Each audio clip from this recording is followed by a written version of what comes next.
All right, episode number, here we go, 44.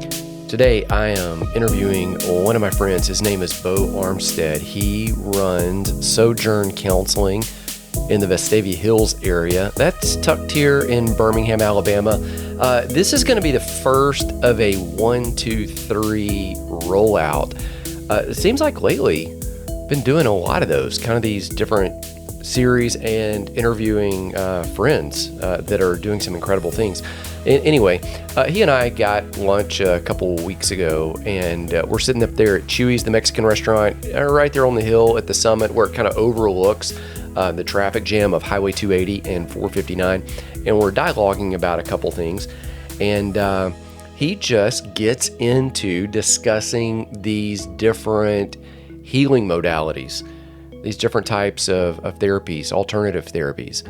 And so I told him, I said, man, I would like to get you on the podcast, and I want to dialogue with you because one of the things that I'm trying to do with the GY6 project, the Got Your 6 project, is really bring something to the table that is scripturally solid. And I feel that based on my past training, I can do that. And do that really well, and I continue to walk in circles with others who can help me do that. I also want to bring together something that is scientifically accurate, and that's where I really need to lean into the expertise of others, of counselors, of therapists, clinicians, nurses, social workers, people that are in that other space that are interacting on the daily with the people that the GY6 resources are ultimately trying to serve. If I'm pulling together the information and a lot of the interaction, some of these people have the implementation, and they've got some of the education, the credentials. I've got my master's, but it's not in counseling or psychology, any of that. So it's getting that scripturally solid, scientifically accurate, and then ultimately we want all this to be simple to understand. And I think that with this conversation that I've had with him, again, it'll be a 1, 2, 3 punch. It's really going to pull all of that together. And so here's what I want you to listen for in this episode. We're going to talk about where Sojourn Counseling came from, a little bit about his journey getting into it, what he saw, and then we're going to start talking a little bit about the modalities that they use, and I'll park it at the end where we're just kind of tipping into that, and then in the next episode we'll come back and we're going to talk about 3 different alternative therapies that they use to help people move forward through the pain into fulfillment and into their purpose. So here it is. Here's Beau Armstead.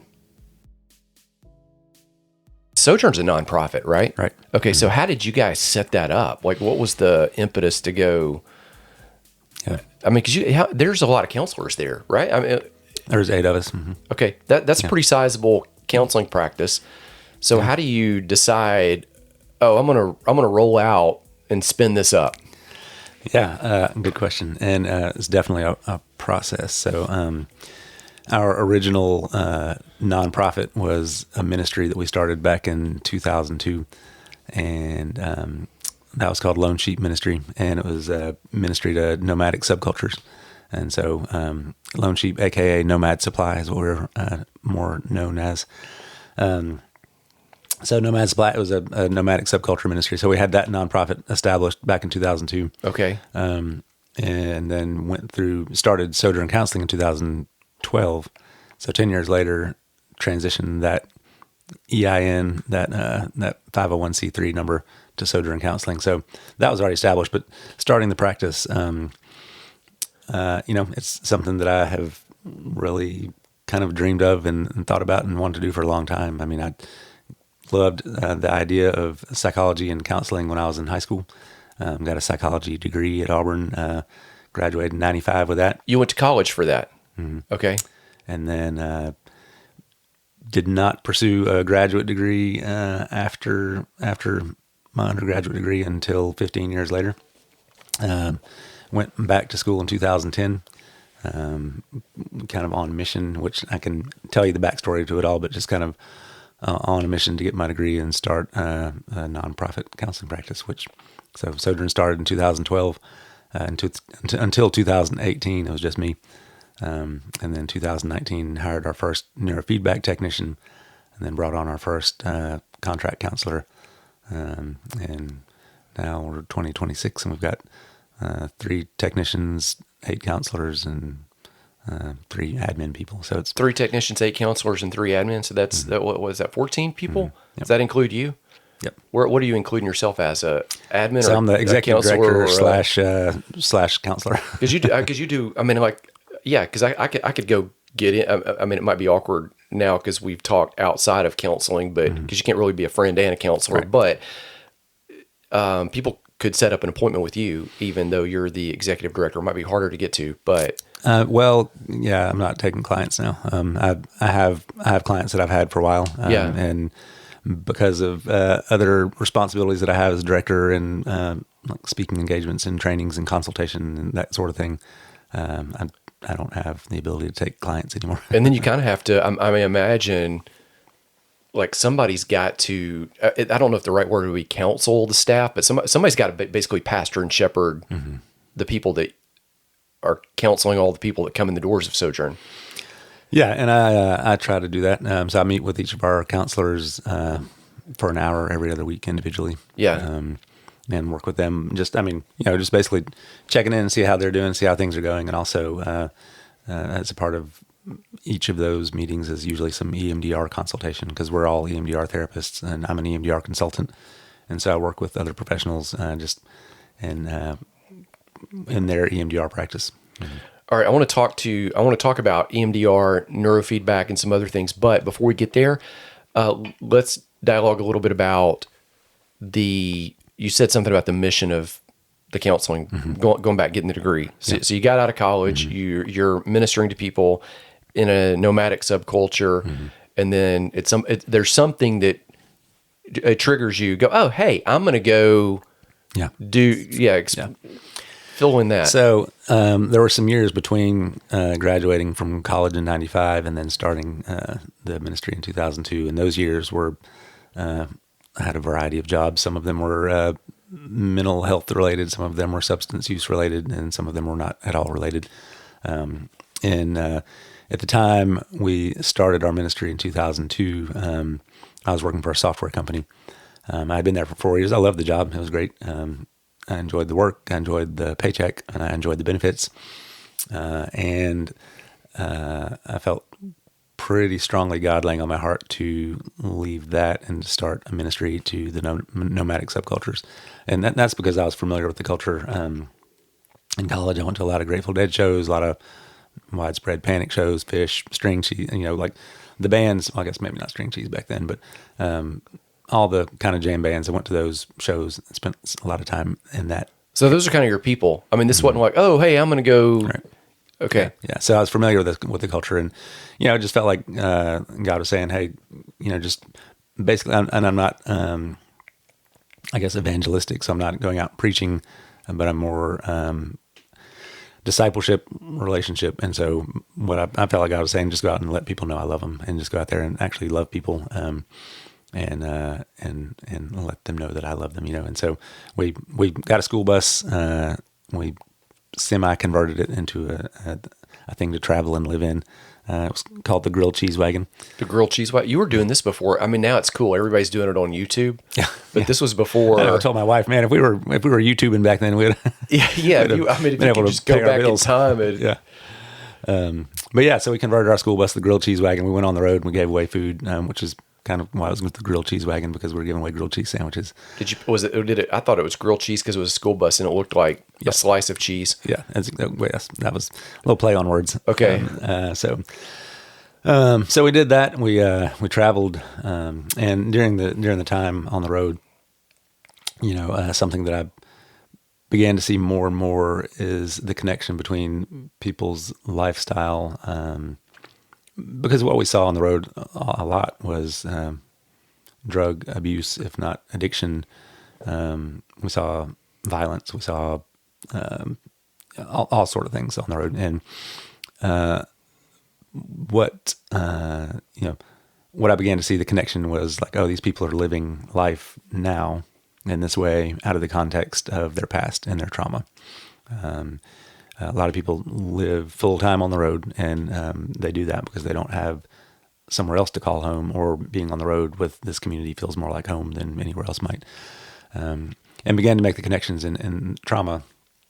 And we had, part of our ministry had land in Atala, Alabama, near Gadsden.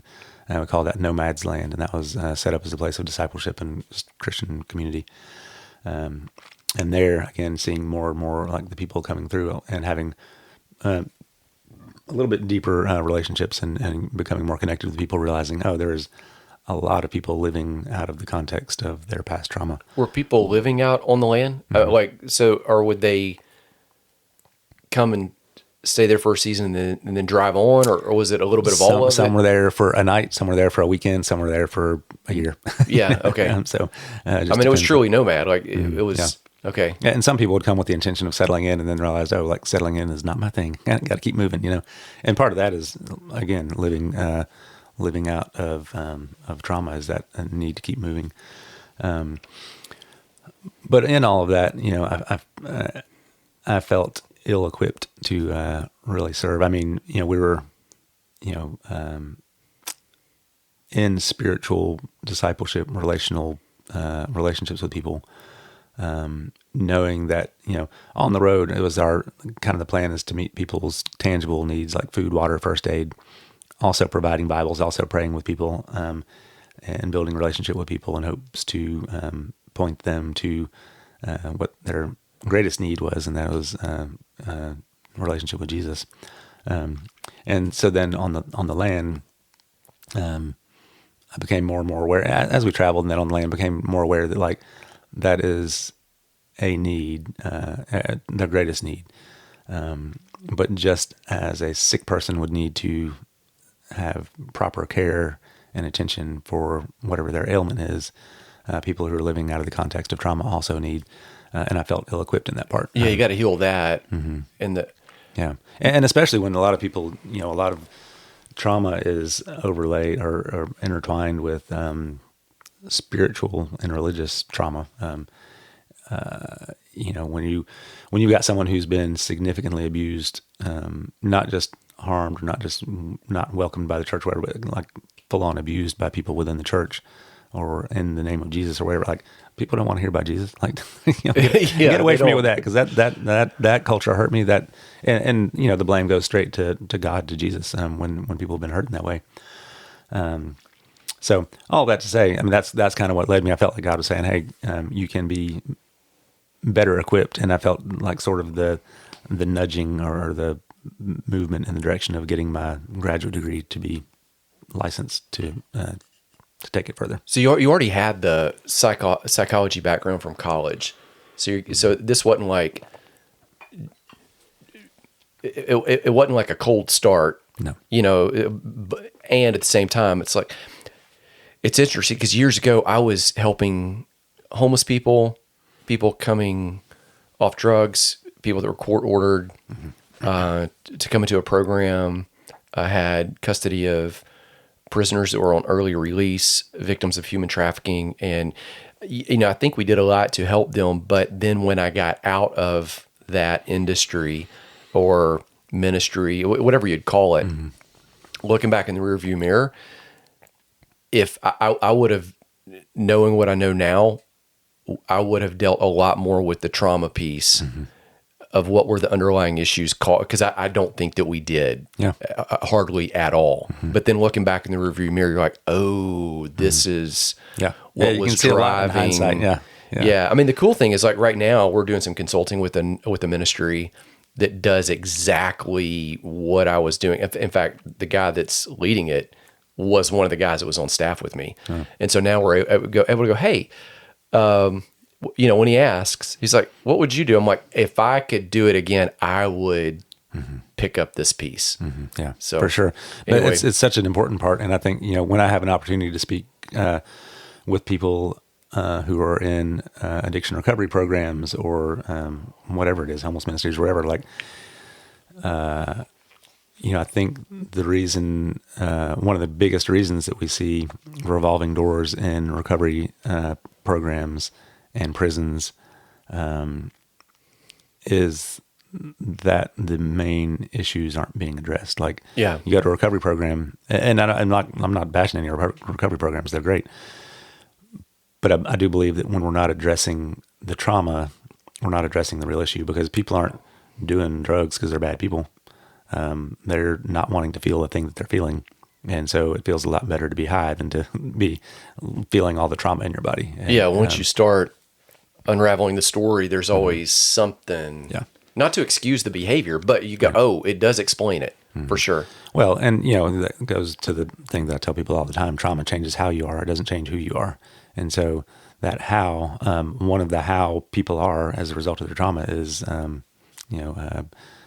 abusers or of substance. So substance abusers are addicts, and that's not who they are. It's how they are, and we get into some healing and get back to the who. Yeah, I wrote that down because we were eating lunch at Chewy's one day, and I wrote that trauma changes how you are, not who you are. Because one of the things we'll teach a lot of times in coaching is where you are isn't who you are. Where you are isn't where you've got to remain, but where you are is where you must begin. Mm-hmm.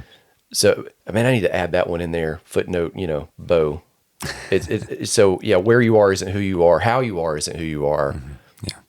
Yeah, that's right. Yeah, because trauma does change how you are for sure. Yeah. I have had countless people come in my office and be like, "Man, I hate who I am because of post-traumatic stress or because of trauma," and I'm always glad to tell them, "Hey, that's not who you are. If that's who you were, you wouldn't hate it." Yeah, you would feel it. Well, see, when we were at lunch that day, you said, "No, that's a good sign." Mm-hmm. Because it's like it's a good sign that you feel a disruption between what's going on in your life. You might have said it a little bit differently, so you can expand upon it here. Because if you didn't feel that disruption, like that would be more concerning. Sure. Like, does that make sense? How I'm saying that? For sure. Yeah. I think so. The thing is, and I hear this often. From different people, but oftentimes from veterans who are living with post-traumatic stress. Anger is a big part of it, and they don't like that part of them. They don't like yelling at their wife and yelling at their kids and kicking the dog and losing jobs because of anger issues, and they don't like fighting and but it's something that's not controllable in their brain because their brain has changed. When we experience trauma, our brain changes, and we have less control over some of these things. And we can get into a little bit deeper into that stuff in a bit. But when you're living in a place of hypervigilance and your brain is in fight or flight mode, a lot of times fight for some people when they've been trained that way, they stay in a constant state of fight. And so anything that feels disruptive to them, not even with a conscious decision to be angry or reactive, they are, Yeah. And I was just talking with a veteran last night. I was out at an event last night, and I was talking to a veteran and began to talk to him about EMDR and trauma and microcurrent neurofeedback. And he's like, "Man," he's like, "If my wife were here, he's like, she'd be signing me up." And he said, because he's like, he's like, that anger. He's like, "I hate that." And she receives the brunt of it, Right. And so, and I can't tell you literally countless times I've heard that from people. And every time I get to respond with, "That's not who you are. That's how you are. Trauma changes how you are." And when you experience healing, you can heal the how and get back to the who, and again, back to what we were saying a minute ago, if that is who you were, you wouldn't hate it. You wouldn't feel you'd be coasting, you'd be smooth. It'd be like, feel congruent, and you'd be like, "Oh yeah, it's great. I'm a jerk. Yeah, I love it." You wouldn't even think you're a jerk. You'd just be like, "Oh, hey, that's right. All's good." That's right. You'd said something else, maybe, and correct it if I butcher it. Something related to you're designed to run kingdom software, but you're living in a world that is not kingdom hardware, maybe. Or so I give people this explanation. So when I talk about how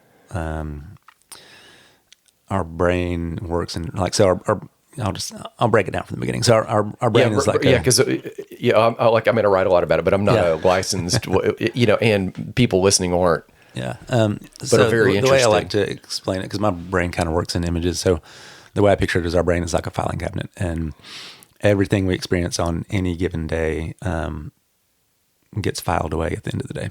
So we experience rapid eye movement sleep. That's our brain's natural design to process the events of our day.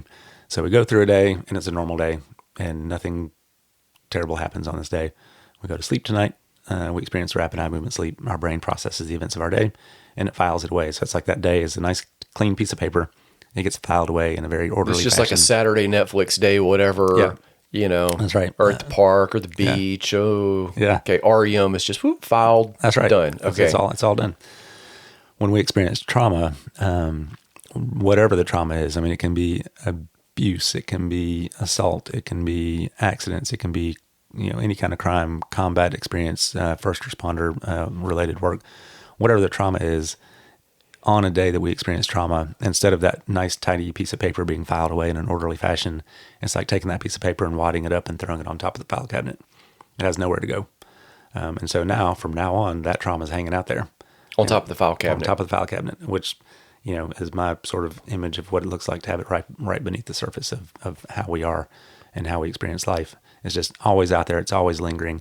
So all the details of that trauma that we experienced, all the sights, sounds, smells, physical sensations, emotions connected to any trauma that we've experienced is now stuck, and it's just hanging out there right beneath the surface. And so that's why we deal with hypervigilance, and people who are living with post-traumatic stress are reactive. I mean, I tell people all the time that living a life out of the context of trauma is living a life of reaction. Like, we're just reacting to what happens. It's like whack-a-mole. I mean, it's like stuff just coming up, or like whatever that game is at Showbiz Pizza Place. That's exactly. I mean, I actually used that slide in my presentation as whack-a-mole because we're literally just reacting to whatever pops up in any given moment.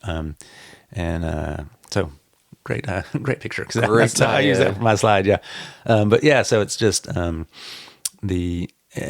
so back to the spiritual part of it is. I tell people there's two reasons why trauma gets stuck in our brain. There's the clinical reason, which is true. They're both true, I believe. The clinical reason is that our brain holds on to every detail of every trauma we experience in order to try to prevent us from experiencing that thing again. And so you experience this trauma, all the sight, sound, smells, physical sensations, and emotions of that trauma are right beneath the surface. They go into what I just sort of picture as the computer of our brain. That's running this security program with like these lasers, like scanning our environment all the time for anything that resembles that trauma that we experienced. So it could be a color, it could be a smell, it could be any kind of sound, it could be taste, texture, anything, right? Anything that involves our senses. If it was part of that trauma we experienced, our brain is now scanning our environment 24/7 to make sure that those threats aren't out there, which is comes in handy in some ways, and it's a good design, and it becomes problematic when we are trying to live life and our brain is telling us that blue is dangerous, or that a particular smell of coffee is dangerous, or like whatever the thing is. Whatever got you. Because those things aren't true, but our brain is like, hey, when you experience this thing, this color blue was registered as a dangerous thing. And so now anytime I see blue, I'm triggered and have to deal with all the emotions on the inside and all the reactivity on the inside, because now I'm in a bad way because I saw the color blue. And that literally is a thing that happens, or particular colors are triggering. But anyway, so clinical explanation is that our brain holds on to the details to protect us from experiencing that thing again. It's all stored. Mm-hmm. It's all stored. Stamped with the sight, sound, smell, taste, texture. Yep. Okay. That's right. And then the spiritual answer to that, as a believer, I believe that God created us, and that we were created to live in paradise. You were designed this way. Yeah. We're created to live in the garden in paradise, or in eternity in paradise. But this in between, we do not live in paradise. P.S. The things that we experience in this life that are traumatic, our brain wasn't designed for that, and so our brain doesn't know what to do with it. And so that's where you talk about like the kingdom software versus the hardware that doesn't align. It's like where it's not we weren't created for this. Yeah, And so, you're running a different operating system than That's right. what's currently the hard drive of this world. yeah. Okay, so let's back up a little bit. A couple things. I want to get back to the trash on the filing cabinet in a little bit. It seems to me that there is a fine line. You can elaborate on this as the professional between. I would call it maybe a tripwire for your training and getting triggered in a negative way. Does that make sense? So if I'm a first responder or I'm a veteran or I'm a fill in the blank of whatever it is, and sight, sound, smells, taste, textures come back and I read it right and the training kicks in, because I talk to guys all the time and they're like, I didn't know what I was going to do, but all of a sudden the training kicked in and man, that could be a fine line between the training kicked in and I got it right, or man, I got triggered and I got it wrong. So what do you do with that? Is that accurate? Or am I off base? Yeah, no, I mean, so what you're saying is that reactivity, you can react in a way that's helpful or in a way that's harmful. Yeah, I mean, and sometimes you read the data and it's like, boom, you got it right. Yeah. And then sometimes you get it wrong. Oh, yeah. Well, and for instance, you talk about a veteran, if someone is no longer in a combat environment, then that reactivity does not need to be the same at home as it did deployed in combat. Correct. And so oftentimes the reactivity there is going to not align with what's reality. Now, if you're talking about a first responder and they've got particular training and this thing happens and it kicks in and they have reactive, muscle memory on the right response to a particular situation, that's great. But I think that, to me, that feels different in that that's like a muscle memory of training that kicks in a reactive way versus a reaction coming from trauma. Does that make sense? Like an emotion or, yeah. Yeah. And so, I've talked to first responders who've had reactions in situations. So for instance, like a firefighter or medic who's had a very traumatic experience on the job on a particular call, and then they show up at another call and it's so similar that they freeze or they react in a way that's not, like they're not able to engage in the situation the way they need to because this trauma is now triggered and it's done something in their body to either cause them to shut down and freeze or to run away or to but can't be involved in it. And so, it can happen in so many different ways. But I do think that the reactivity and the muscle memory of the training is a different thing than the reactivity coming from stored trauma. Okay.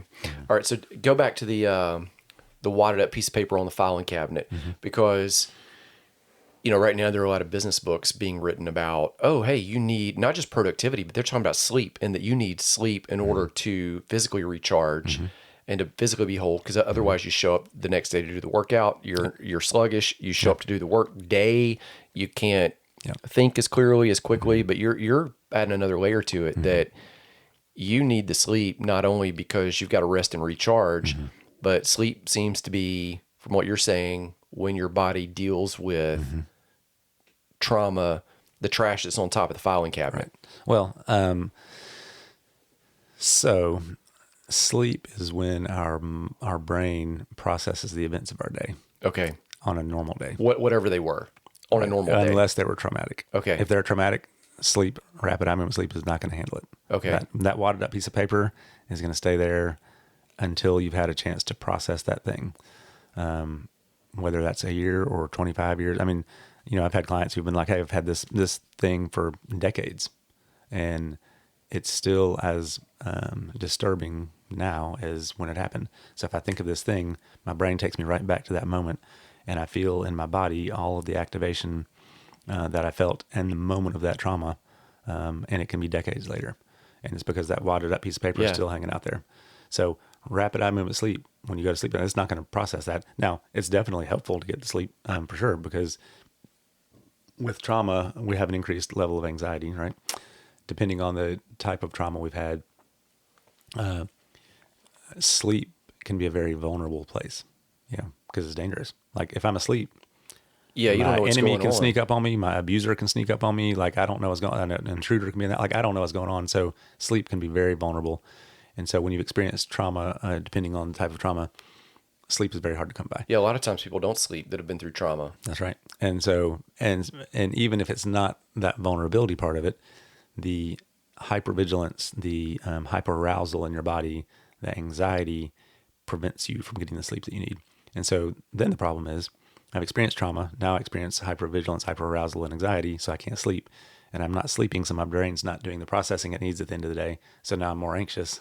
And now I'm throwing more trash on top of the filing cabinet. So now I'm really not sleeping. So now I'm really not processing. I'm really more anxious. And it's just like this cycle of, it's a bad cycle.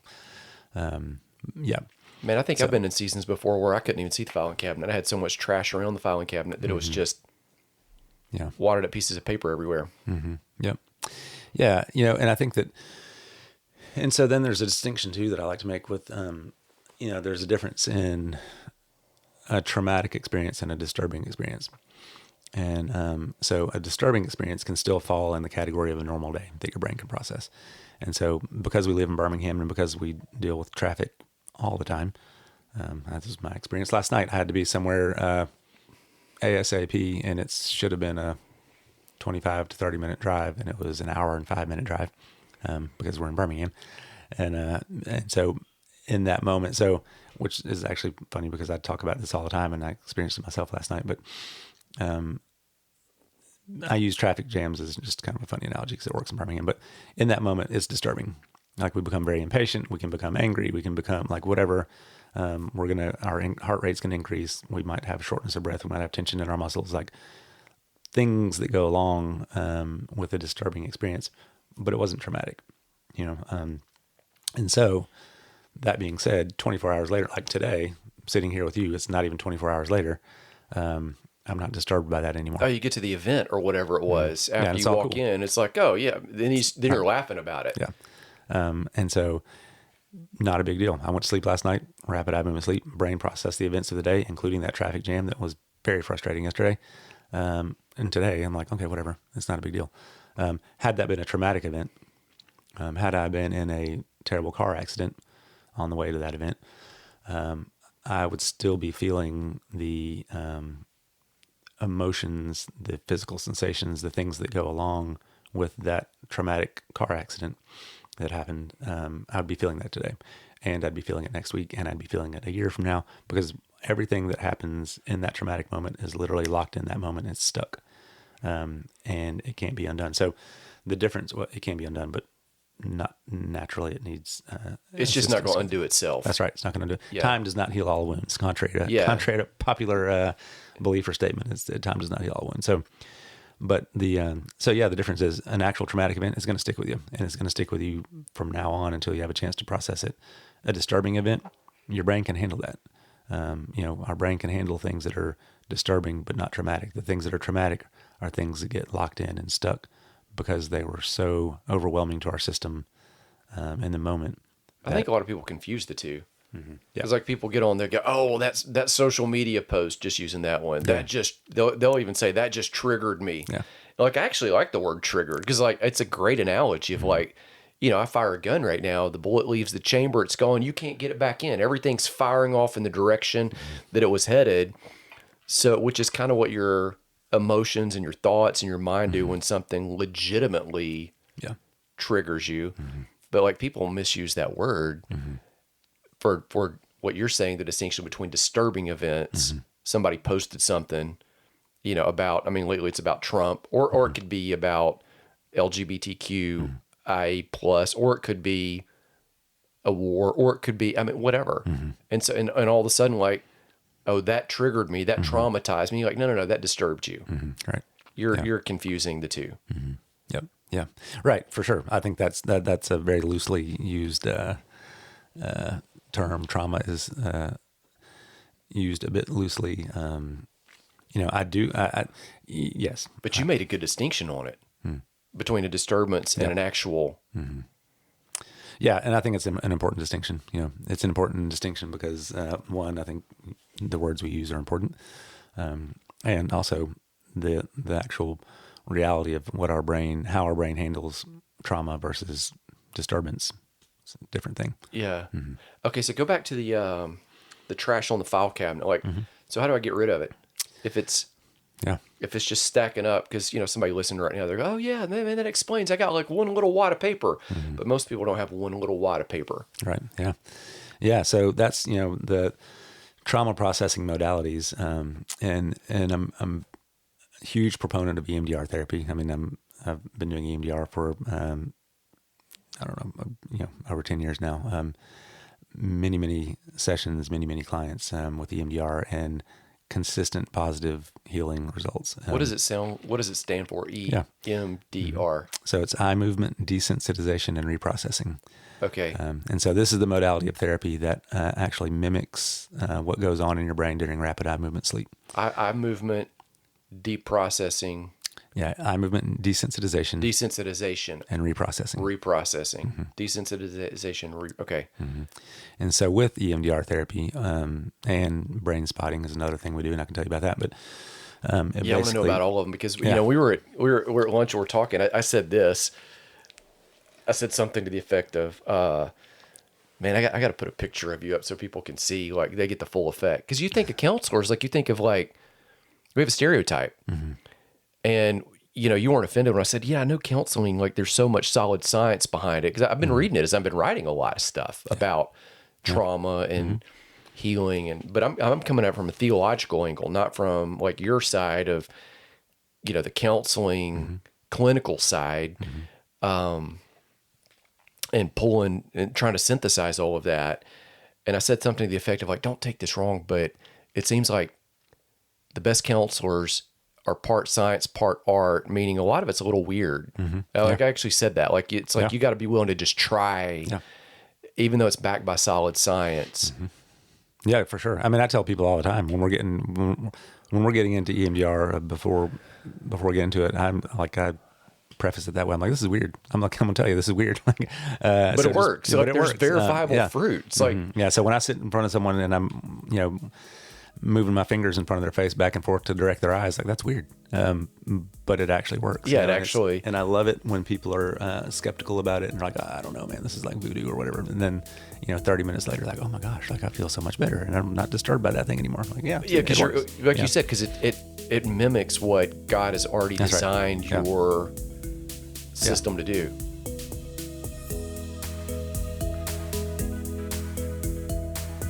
All right, so if you thought it was good, hang on. We've got 2 more episodes coming.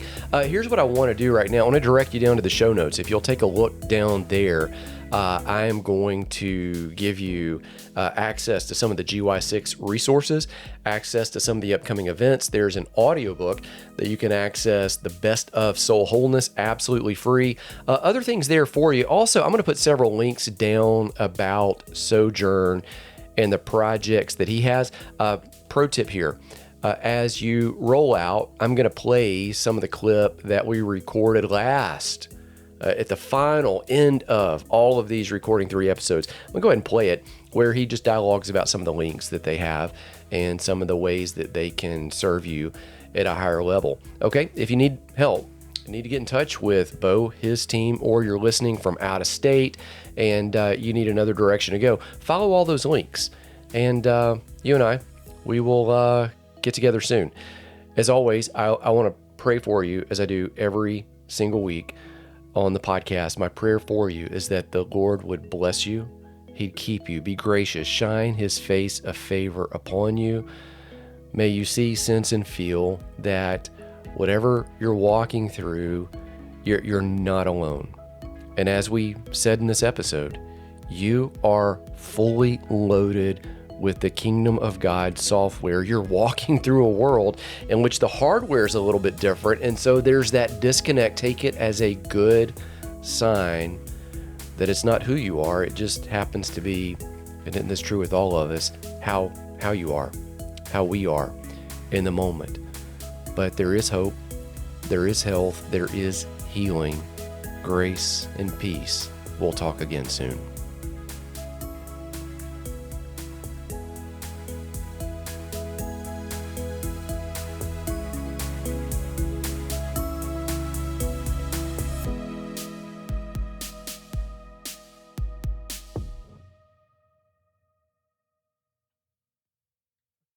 I'm going to put information down in the links, show notes below for Sojourn. What's the best ways you can help them? Like if somebody's going, okay, I need something. You're in Birmingham. What's the best ways that you guys could serve them? Yeah, so people can reach out to us through our website, sojourncounseling.org. That's SOJOURN. Sojourncounseling.org is our website. There's contact information there. Our operations director can connect you with one of our counselors or our neurofeedback team. And if there's someone who's not in Birmingham, well, and if someone's in Alabama and hearing this, they can we can serve them through telehealth. If they're outside of the state, we can't do that because of licensing issues. But there are resources on our website, sojourncounseling.org. We also have a website called atease.org that has resources and information for people who are living with trauma and post-traumatic stress. Yeah. They can check that out. So those are the resources we have online for people. And if they're local, we'd love to be able to get them in the office and connect them with a counselor and neurofeedback. And if they're in Alabama, they get a license plate or something, Yeah. can't they? That you guys have spearheaded to get the. Right. Tell me about that real quick. Yeah, so we worked for about 2.5 years with the state to get the state's first ever PTSD awareness license plate. And the real, our kind of a little campaign slogan on that is to drive hope. We want people to drive these things around to be able to communicate a message of hope to people who are living with PTSD. Yeah. So the message a lot of people hear and believe is that you just, if you have a diagnosis of PTSD or if you're living with post-traumatic stress, you just live with it and you learn how to manage it. The reality is that there is hope for healing, and we want everyone to hear that message and to know that you can heal from trauma, you can heal from post-traumatic stress. And so we hope these license plates are little billboards that are going to be on display around the state, directing people to some of the resources that they need. If you're in Alabama and you drive a car, truck, or motorcycle, they look great on all of the above, and you can just look great on everything. Ask for it at the DMV, and for every plate that's registered, that PTSD awareness license plate, every plate, $42 from each plate comes to us to help us provide services. So we are a nonprofit. We provide services on a sliding scale and pro bono basis to people who need assistance. And last year we provided over $400,000 in services for free. Yeah, I was about to say, I thought y'all did just an insane amount of pro bono work last year. Yeah, and that was 800 clients. We served a little over 800 clients. But part of the way we do that is through that license plate funding. Drive Hope. Mm-hmm. So atease.org is where you'll find that license plate. Or just when you go to the DMV to renew your plate, just ask for the PTSD plate. All right, I'll put it all down below. Thanks. Cool. Yeah, thanks so much. Andy. Yeah, man, good to be with you.